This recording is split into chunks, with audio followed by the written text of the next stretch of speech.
Gigi reading FoodWISE, just a few paragraphs really from part one, but reading a few paragraphs at a time got us through the introduction. This is on the agricultural web, so this part is entitled Our Shared World of Food and Farming, choosing whole and sustainable from the ground up.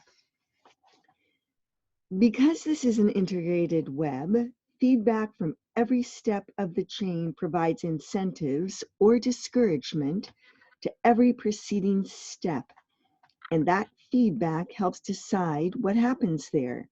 Processors make and offer for sale the kinds of foods that consumers demand, that consumers tell them to. Farmers grow more of the crops that make them more profit. In addition, many other influences exert constraints or incentives in the web, land use or fishing, restrictions, competing uses that offer higher land prices than farming, like high-end residential housing, crop subsidies, and other government support programs that favor particular crops or particular kinds of farms, mainly large ones. And a big one is external forces, global markets and prices, political crises, and other issues affecting food production from around the world. The big outside force we face now is the world's warming climate, resulting from decades of human production of more greenhouse gases than natural systems can recycle. A warming climate can cause even more changes to the world's agricultural web and likely your own local food system than we can imagine. But we can try to foster sustainability and resilience so as to cope with coming changes. Part one is intended to give some insights into how the vast and complicated food system previously discussed in the introduction works and how it got to where it is, highlighting which particular aspects are or are not sustainable.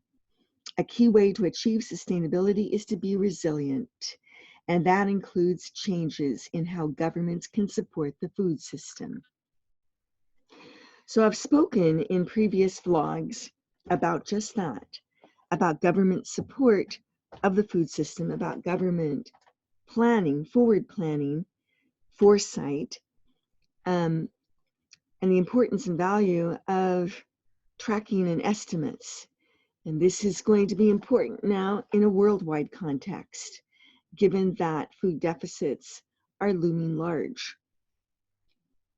Countries around the world, one by one, are being hit by the coronavirus, or at least it's manifesting itself in large numbers of infections.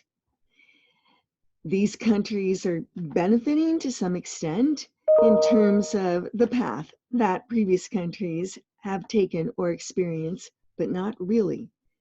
There's so many articles that show that, in fact, countries are following their own strategies, but sometimes those strategies are non-strategies and don't really represent concerted land use or city planning on a regional level, regional and national level. Anyway, I include an article tonight which discusses what Washington is doing in terms of providing or noting income assistance applications and an uptick in them. I did have some articles I wanted to share, one on Mexico and one on Italy, but I have to admit, having read them carefully several times, that they are so rambling and unfocused, I can't conscionably put them in the introduction to this vlog because I'm not sure what the main point is. In Italy, for example, there's talk of a graduated return to previously normal functioning levels of, and that is the question, businesses is what is looming large there in Italy, taking a path very different from Denmark, for example, that's discussing some kind of loosening of restrictions and shelter in place, but for schools, not businesses. So on it goes.